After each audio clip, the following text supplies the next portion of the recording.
Section 7.1, Simplifying and Verifying Trigonometric Identities.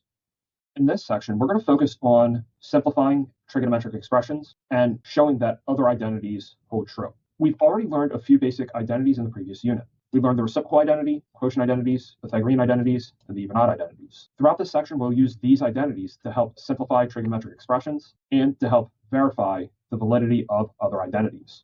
And this is going to be a common theme we're going to see throughout this unit, is we're going to learn new identities and use them to do the same purpose. I highly recommend that you have a separate list containing these basic identities, along with the other identities we're going to learn within this unit. Now we're going to practice simplifying a few expressions.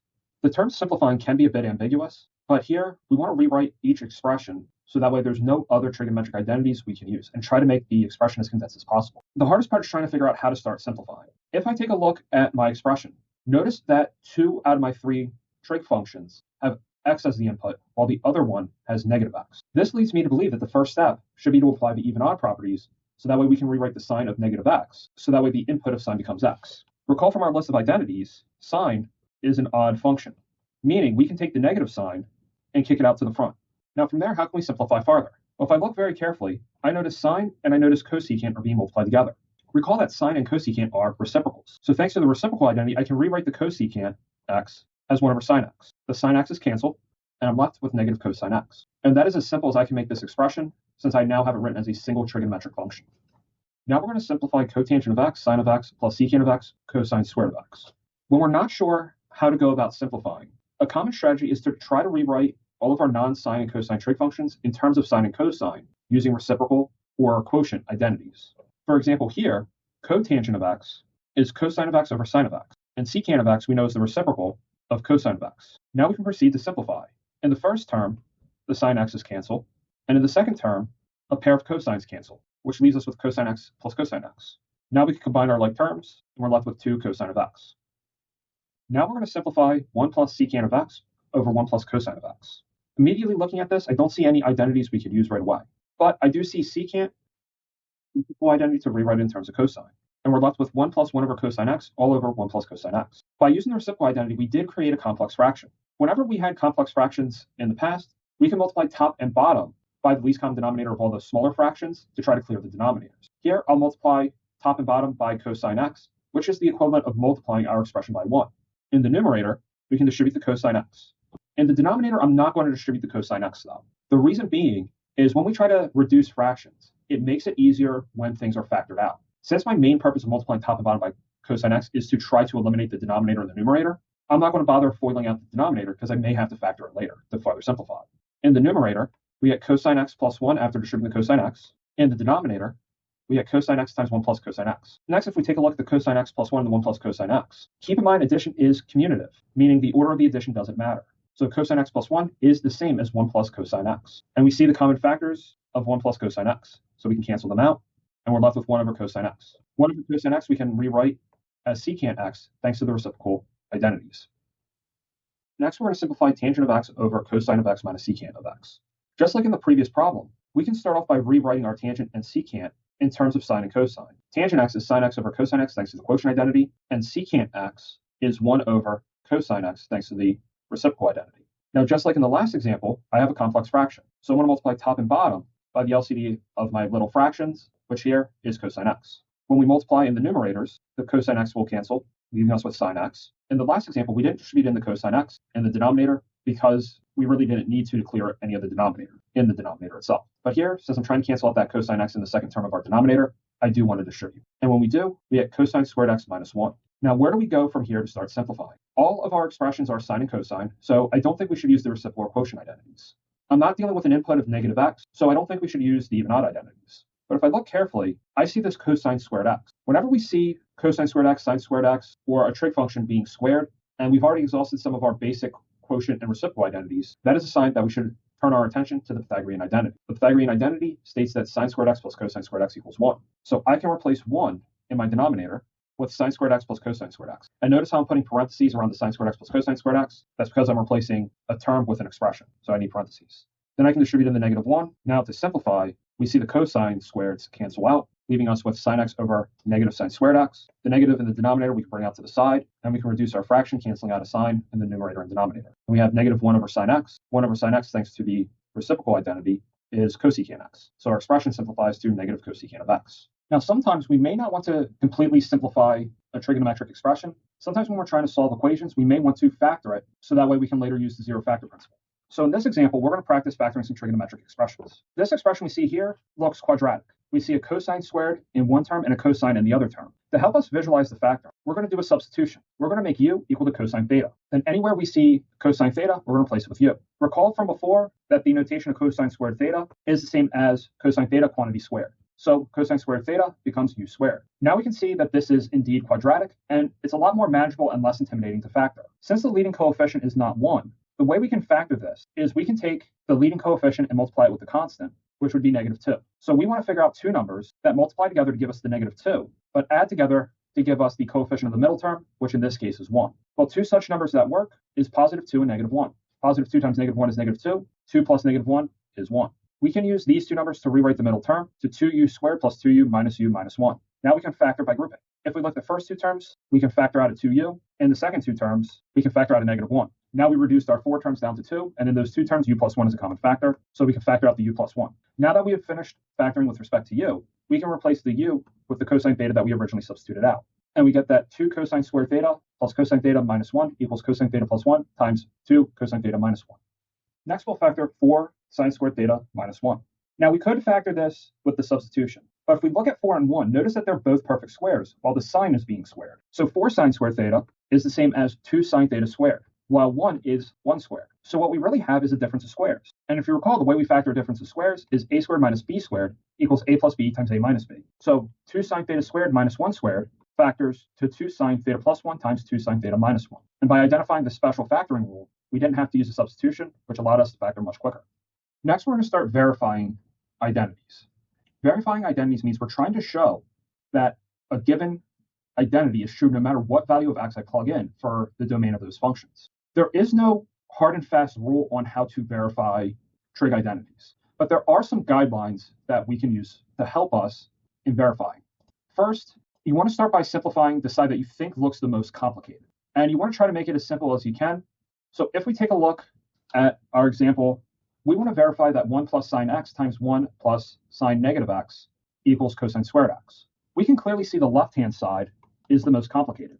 So we're going to start by simplifying the right-hand side.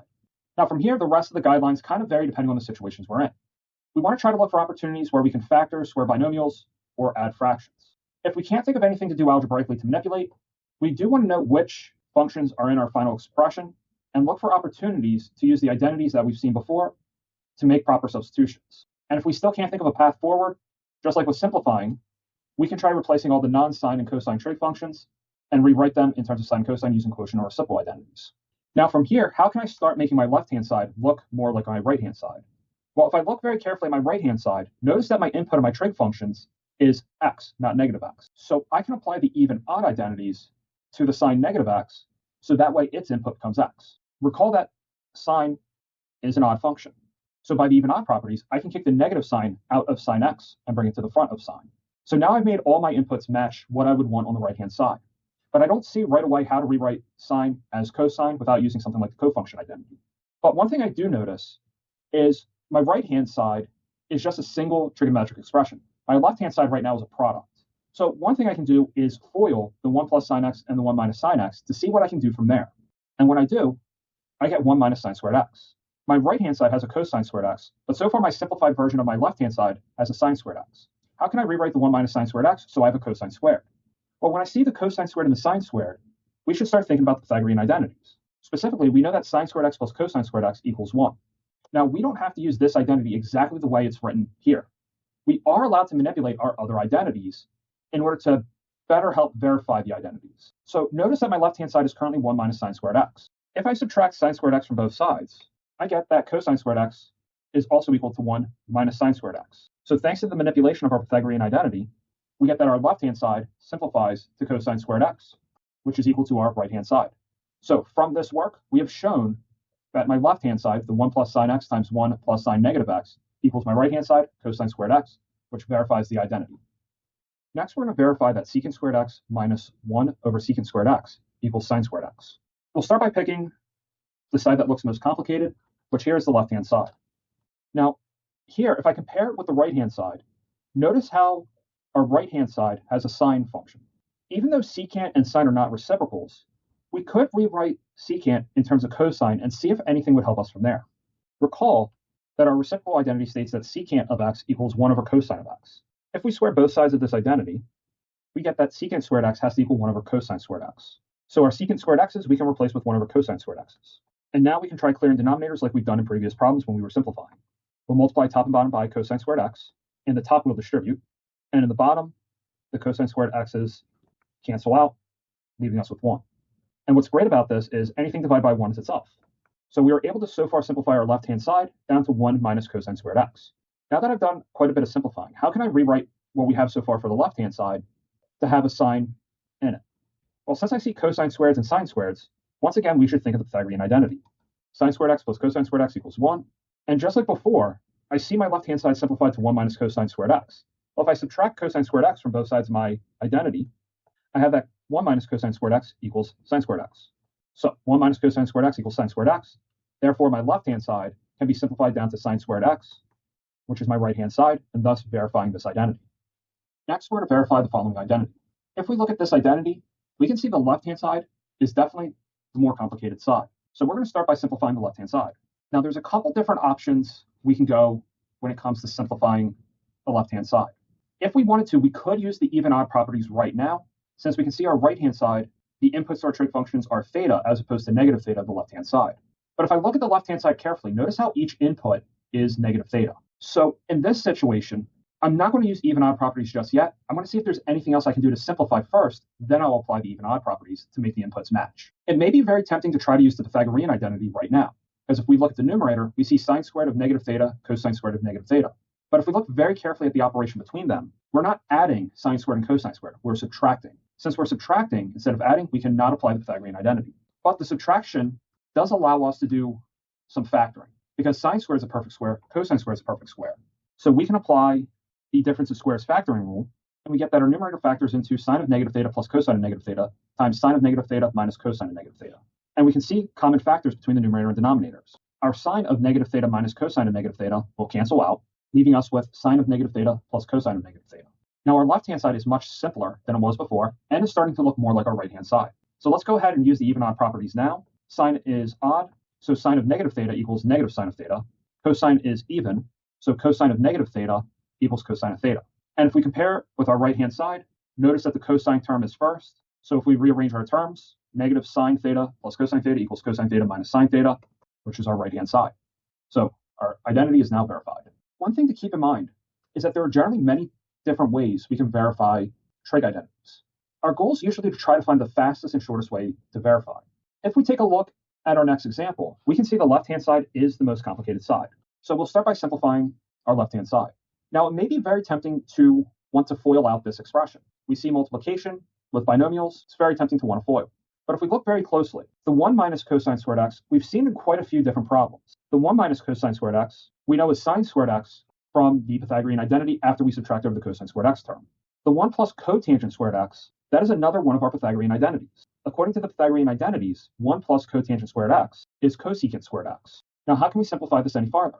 Well, keep in mind, cosecant and sine are reciprocals. So similar to what we've done before, cosecant squared x can be rewritten as 1 over sine squared x. And we can see the sine squared x cancel, leaving us with 1, which is our right-hand side. So we could have tried to FOIL if we wanted to. Try that at home, see how that works out. If you try something and you find it rather difficult and not sure how to progress, feel free to try to start the problem over again and try to re-strategize another approach. But try to be on the lookout for when you can use the Pythagorean identity, because that can help really simplify a lot of these expressions to inch ourselves closer to the right-hand side. This next example is going to highlight a very useful strategy that you may use from time to time when simplifying trigonometric expressions or verify identities. If we take a look at this identity, cosine theta over 1 plus sine theta equals 1 minus sine theta over cosine theta. Which side do we think is the most complicated? They both look to be about the same complexity. However, the left-hand side is just a little bit more complicated algebraically. The reason being is the denominator of the left-hand side is 2 terms, as opposed to the right-hand side where it's 1 term. So we want to start with the left-hand side here. Now, in this problem, we're going to take a lot of inspiration from our right-hand side. The first thing we notice on our right-hand side is this 1 minus sine theta. Notice how 1 minus sine theta and 1 plus sine theta have the opposite sign in the middle. They are essentially conjugates of each other. Since I want a 1 minus sine theta on the top, and it's the conjugate of the 1 plus sine theta, we're going to multiply top and bottom by 1 minus sine theta. Now, in the numerator, I'm not going to distribute the cosine theta in. Because I want the 1 minus sine theta to be in the numerator because of my right-hand side, I'm hoping later on I can cancel out that cosine theta. So we're going to keep our numerator as cosine theta times 1 minus sine theta. As for the denominator, if we multiply 1 plus sine theta with 1 minus sine theta, we get 1 minus sine theta squared, which we've seen on multiple occasions simplifies to cosine squared theta thanks to manipulating the Pythagorean identity. This technique of multiplying the numerator and denominator by conjugates is very useful because it oftentimes will set us up to use the Pythagorean identity. But now we need to finish simplifying. We can see the cosine theta in the numerator is going to cancel out with one of the cosine thetas in the denominator, and we're left with 1 minus sine theta over cosine theta, which is our right-hand side. Keep this trick of multiplying by conjugates in mind. It's, again, a very useful technique that can allow us to set up to use the Pythagorean identity. And we usually use it if we see 1 plus sine theta or 1 minus sine theta or 1 plus cosine theta or 1 minus sine theta. That way, when we multiply by its conjugate, we're left with 1 minus either sine squared or 1 minus cosine squared, which we can simplify farther. Now we're going to verify that cotangent cubed x equals cotangent of x, cosecant squared of x minus cotangent of x. In our past examples, we've always started with the left-hand side, but remember, we're always starting with the most complicated side. Here, the right-hand side is the most complicated. Now, if we look very carefully at the left-hand side, notice how it's only cotangent. And more specifically, the cotangent is being cubed, meaning cotangent is appearing as a factor 3 times. If we take a look at what we have, cotangent x is a common factor of our two terms. So let's go ahead and factor out the cotangent x. And we have that our right-hand side simplifies to cotangent x times cosecant squared x minus 1.